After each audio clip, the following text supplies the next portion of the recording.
Então, como nós dissemos, nós estamos vivendo o Novo Testamento, né? Na vida de Cristo, como que era a atuação do Espírito Santo? Vamos ver aqui.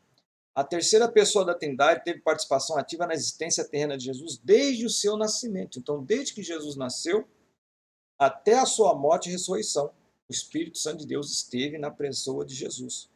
Na concepção de Jesus foi obra do Espírito, Maria achou-se concebida pelo Espírito Santo, né? Foi ele quem ungiu e capacitou Cristo para que exercesse seu ministério. O Espírito do Senhor Jeová está sobre mim, ele mesmo falou sobre isso. E foi por influência do Espírito que Cristo ofereceu a sua própria vida na cruz para nos remir de nossos pecados. Né? E mais, o Espírito Santo também teve uma participação fundamental na ressurreição do Senhor. Ok? Vamos ver agora aqui, no plano da salvação, como é que foi a manifestação do Espírito Santo de Deus no plano da salvação. A obra do Espírito Santo no plano da salvação compreende vários aspectos. Esse processo ele atua na vida do pecador, do convertido e da igreja. Cristo declarou que o Espírito Santo, quando viesse, convenceria o homem do pecado, da justiça e do juízo. Do pecado, porque não creram em mim. Da justiça, porque vou para o Pai, e não me vereis mais. E do juízo, porque já o príncipe deste mundo está julgado. E esse convencimento consiste, amados, em esclarecer a verdade do Evangelho ao não salvo, que poderá resultar em sua conversão, como também na rejeição da verdade. Então, aqueles que ouvem o Evangelho, é a sua escolha se vai querer servir ao Senhor ou não. Existe um ditado popular que diz que o mesmo sol que endurece o barro amolece a cera, né? Então, o efeito do sol vai depender da natureza de quem está exposto a ele. Então, a natureza ou a vontade de quem está ouvindo o evangelho é que vai ser a diferença, é o que vai ser decisivo nesse aspecto aí. Né? Ou a pessoa vai aceitar ou vai rejeitar o evangelho. Okay? E na vida do crente, como é que funciona aí a manifestação do Espírito? O salvo tem o privilégio de ser habitado pelo Espírito Santo. E isso implica que se alguém não tem o Espírito de Cristo, esse tal não é dele. E o apóstolo Paulo vai dizer: não sabeis vós que sois o templo do Espírito Santo e que o Espírito Santo de Deus habita em vós? Né? E qual é o alcance dessa promessa que o Senhor nos deu? A despeito da insistência das igrejas chamadas cessacionistas, em que o batismo com o Espírito Santo e os dons espirituais cessaram com o fim da era apostólica, para os pentecostais as palavras de Pedro não deixam dúvida quanto à atualidade dessas promessas. Então, existem alguns movimentos aí evangélicos que acreditam que esses dons não são mais para nós, eles são chamados de cessacionistas. Agora, é bem verdade, é bom dizer que não. A gente fala, porque tem um irmão de certa igreja, então a gente aí generaliza que é toda a igreja, toda a denominação que não aceita isso. Não, não é bem verdade. Às vezes isso é pontual, são pessoas que às vezes não aceitam, não entendem que ainda existe a manifestação do Espírito. Mas não pode falar pela instituição, entendeu? E a palavra de Deus nos diz assim, olha, arrependei-vos a cada um de vós, e cada um de vós seja batizado em nome de Jesus Cristo para perdão dos pecados, e recebereis o dom do Espírito Santo, porque a promessa diz respeito a vós, a vossos filhos, a todos que estão longe, tantos quanto Deus, nosso Senhor, chamar. Então a promessa é para todos a quantos nosso Deus chamar.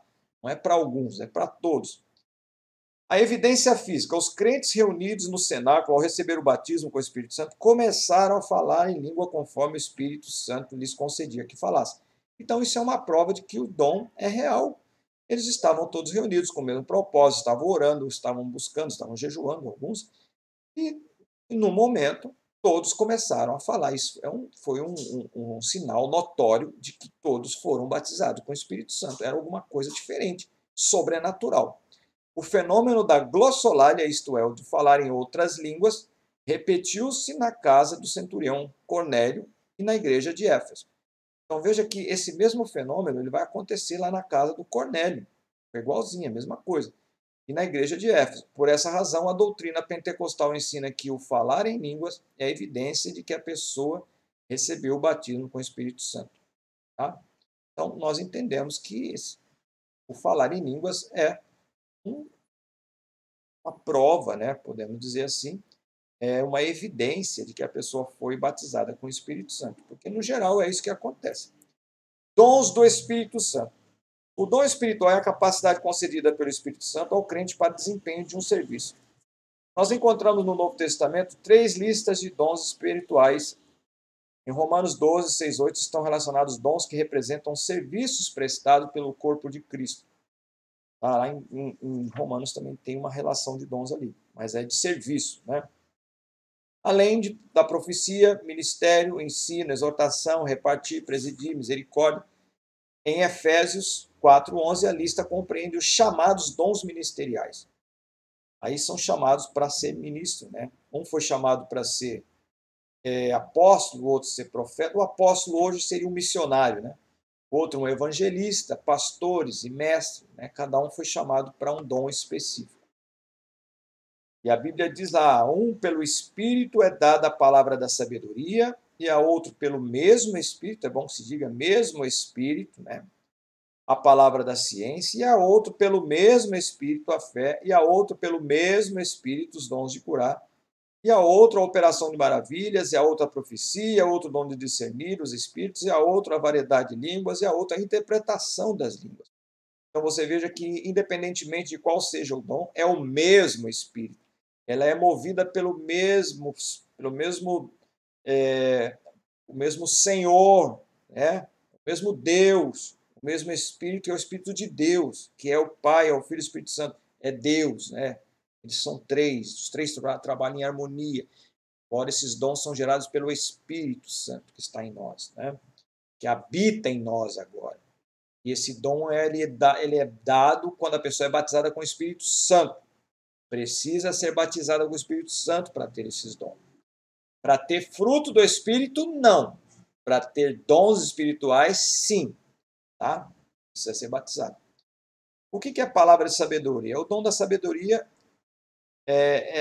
sabedoria existe para suprir aquilo que a sabedoria humana não pode proporcionar. Então, é uma capacidade que Deus dá quando a nossa capacidade de saber, porque uma coisa é conhecimento, é aquilo que eu adquiro estudando, e sabedoria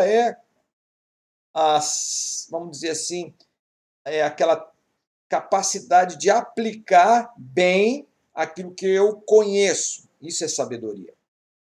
Ou também, às vezes, nem conheço, porque se é de Deus, pode ser alguma coisa que eu desconheço. Então, essa capacidade sobrenatural que Deus me dá para resolver um problema, para dar um conselho para alguém, ou até numa pregação de uma palavra, num estudo, uma palavra algum texto que é meio sombrio assim, o Senhor nos dá uma capacidade de sabedoria para discernir aquilo. Palavra da ciência, que é um outro dom, ou conhecimento, tem pelo menos 2 aplicações. A primeira é no ensino da palavra. Então, a pessoa que tem o dom da ciência, quando ela está ensinando, quando alguém adquire de maneira sobrenatural o esclarecimento de determinada passagem bíblica. Convém lembrar que nem sempre esse tipo de revelação se aplica a toda a igreja ou pode ser ensinado como doutrina, né? Então, depende esse dom da ciência, ou dom do conhecimento, né? A segunda aplicação desse dom diz respeito a revelar situações que não poderiam ser descobertas. É muito comum no nosso meio pentecostal dizer o irmão tem dom de visão, o irmão tem dom de revelação. O dom de revelação e dom de visão não existe, não é dom. Eles estão incluídos nesse aqui. Então, é um dom de conhecimento, ou dom da ciência. Então, seja visão, seja revelação, seja sonho, ele está incluído nesse dom da ciência. Você não vai ver lá na relação dos dons, de 1 Coríntios capítulo 12, dom de visão, não tem isso. Dom de revelação também não. Agora tem o dom da ciência, aí o dom da visão, o dom da revelação, sonho, aí está incluído aqui. Entendeu? Então, essa segunda aplicação diz respeito a revelar situações que não poderiam ser descobertas apenas pela capacidade humana. Precisa de algo sobrenatural. Quando Natanael foi apresentado a Jesus, o mestre declarou: eis aqui um verdadeiro israelita em quem não há dolo. Então, Jesus, por discernimento, por sabia, revelação, Que Jesus era batizado com o Espírito Santo. Lembra da pomba? Foi revestido com o Espírito Santo. Eis aqui um verdadeiro israelita de quem não há dolo. Ele mesmo falou isso. Espantado, Natanael quis saber de onde Jesus o conhecia. E a resposta foi: antes de Filipe te chamasse, eu te vi sentado debaixo da figueira. Olha só, revelação. Outra, fé. O dom da fé vai um pouco além daquela fé que necessitamos para a salvação. Trata-se de uma fé que opera em momentos especiais para fins específicos. Aí tem um pastor Gordon Shaw, né, que ele vai explicar aqui, ele vai comentar. Ele vai dizer: porque por este dom, o crente é revestido do poder sobrenatural de confiar em Deus em situações que só o milagre poderia alterar. De confiar quando tudo está aparentemente perdido, de confiar mesmo quando não há a mínima esperança de solução. É aquela fé sobrenatural que a pessoa ela é imbuída naquele momento, quando tem uma situação sobrenatural e essa pessoa então ela é imbuída de um ímpeto, uma coisa que impulsiona ela a fazer, e ela com fé faz. A gente vê isso, embora seja no Antigo Testamento, né?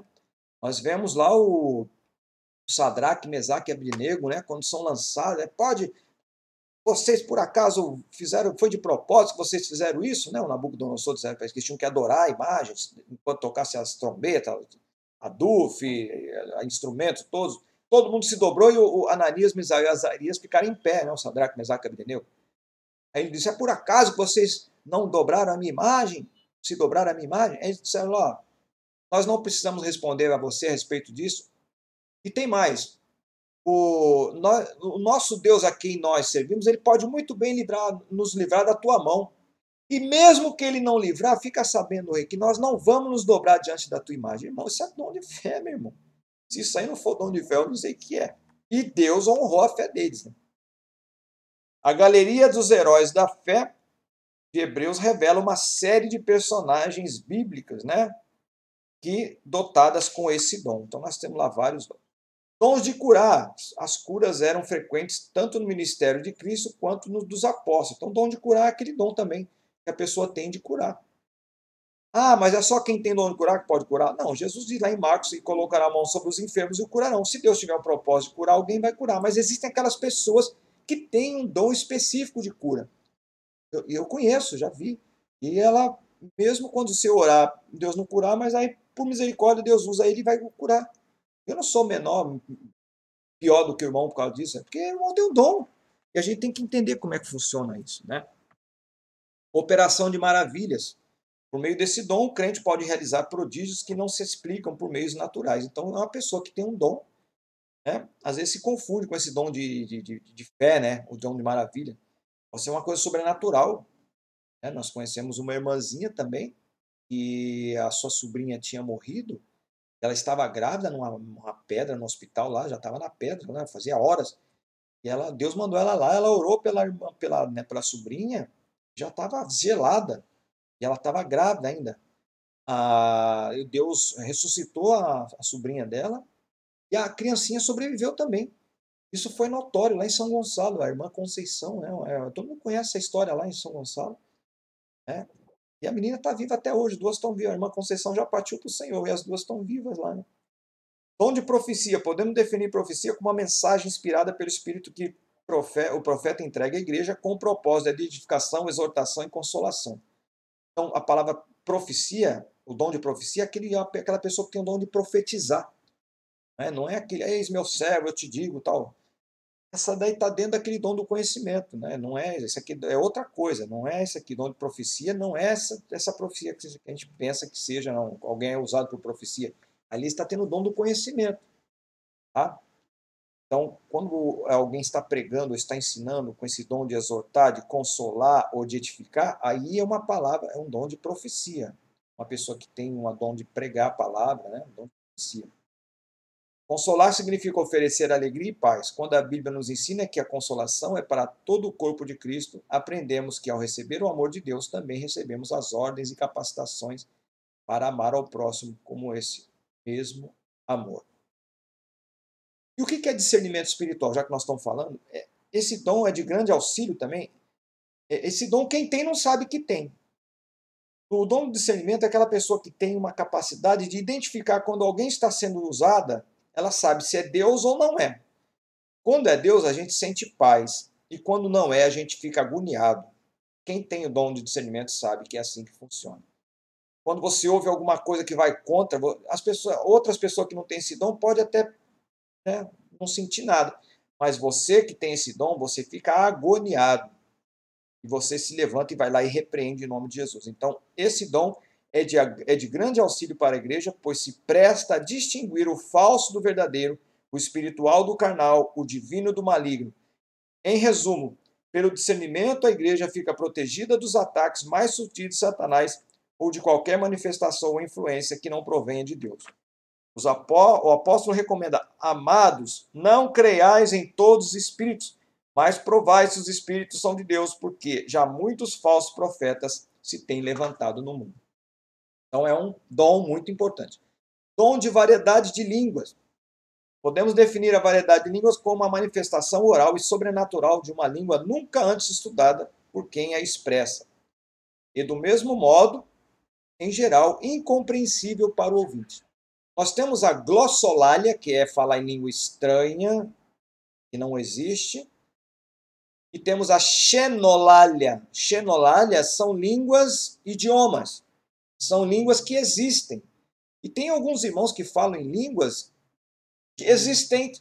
E você vê que lá em Atos dos Apóstolos, capítulo 2, quando eles foram batizados, eles falaram em línguas, e os que eram daquela cidade, eles falavam na língua que as pessoas entendiam. Provavelmente não conhecessem as línguas que eles estavam falando, mas aqueles que passavam lá por Jerusalém eram daquela terra da língua que eles estavam falando.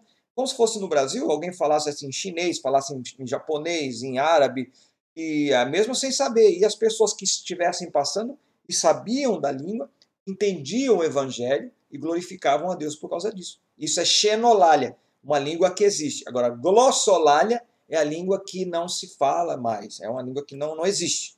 Tá? Isso é uma língua estranha. Bom? E variedade de língua é uma pessoa que tem essa capacidade de falar várias, ou glossolálias ou xenolálias, tanto faz aí, né? E o dom de interpretar, não precisa muita explicação, é a pessoa que tem o dom de interpretar essas línguas estranhas, que é um dom muito lindo, é um dom maravilhoso, que o apóstolo Paulo mesmo falou assim, olha, que não adianta nada ficar falando em língua, não tem intérprete. Se alguém falar em língua, tenha intérprete. Porque só vai haver edificação se houver intérprete, né? E, finalizando, nós vamos falar agora sobre os frutos do Espírito, né? Porque você ter o dom do Espírito é uma coisa, agora ter fruto do Espírito é outra. O dom do Espírito, ele vem pronto. O fruto, ele é gerado em mim. Eu falei no início aqui que o fruto, ele é muito mais importante que o dom. O dom é importante, sim. Mas eu ter o fruto do Espírito, às vezes, é muito mais importante do que o dom. Tá? Porque o fruto vai edificar mais até do que a língua. Se eu estou orando em línguas estranhas, por exemplo, está edificando só a mim. Agora, se eu tenho fruto do Espírito, eu estou fazendo bem a mim e aos outros também. Não que os outros dons não façam bem aos outros, também faz. Mas o fruto é muito importante também. Não adianta nada você ter os 9 dons espirituais e não ter nenhum fruto do Espírito, né? Tem alguma coisa errada. Então, uma das tarefas do Espírito Santo é transmitir ao ser humano a plenitude de Deus. A manifestação de virtudes divinas na vida do crente é denominada fruto do Espírito. Essas virtudes são em número de 9, conforme relaciona o apóstolo Paulo. Os frutos do Espírito, o fruto do Espírito é caridade, gozo, paz, longanimidade, benignidade, bondade, fé, mansidão, temperança. E este é o significado de cada um desses. O que é caridade? É a virtude mais importante no fruto do Espírito. Compreende o amor ágape, aquele amor incondicional. Eu faço sem esperar nada em troca. É aquele amor de Deus para com o homem, amor agape, né? A gente fala ágape, mas está errado. É agape, lá no grego o acento é no gá, agape, né? É aquele amor altruísta, constante, profundo, né? Do tipo que Deus tem pela humanidade. O que é gozo ou alegria?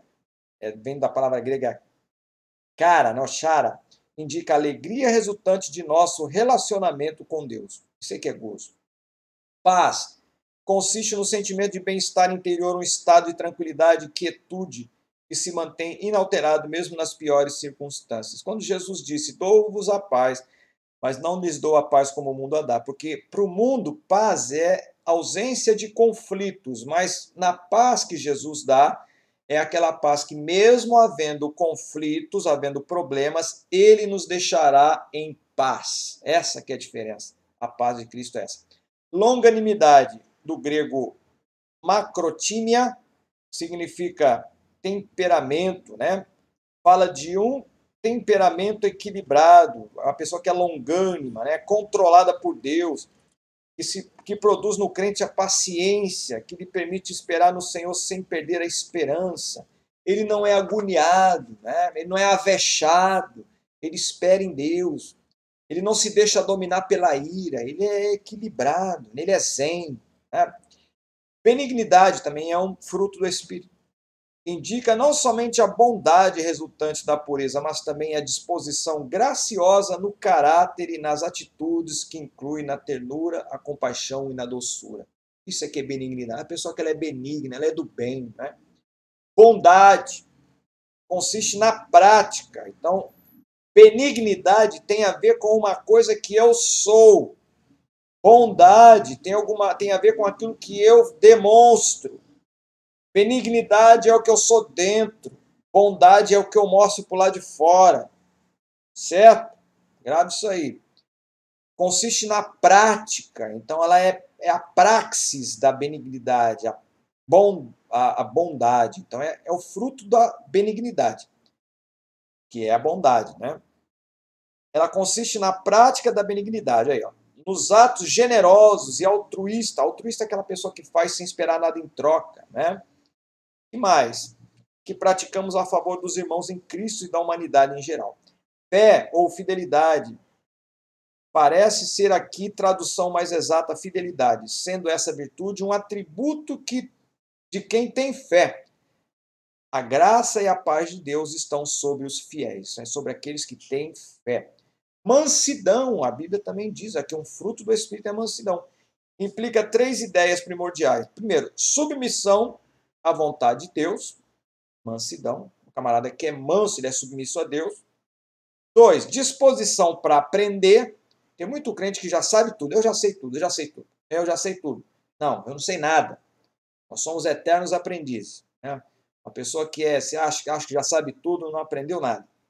Então, não está mostrando mansidão. Então, o manso, ele é submisso à vontade de Deus, ele está disposto a aprender, ele tem consideração para com o próximo, é o oposto do espírito violento, sem, no entanto, significar fraqueza ou inferioridade. Não é porque você está demonstrando que você é humilde que você está demonstrando fraqueza.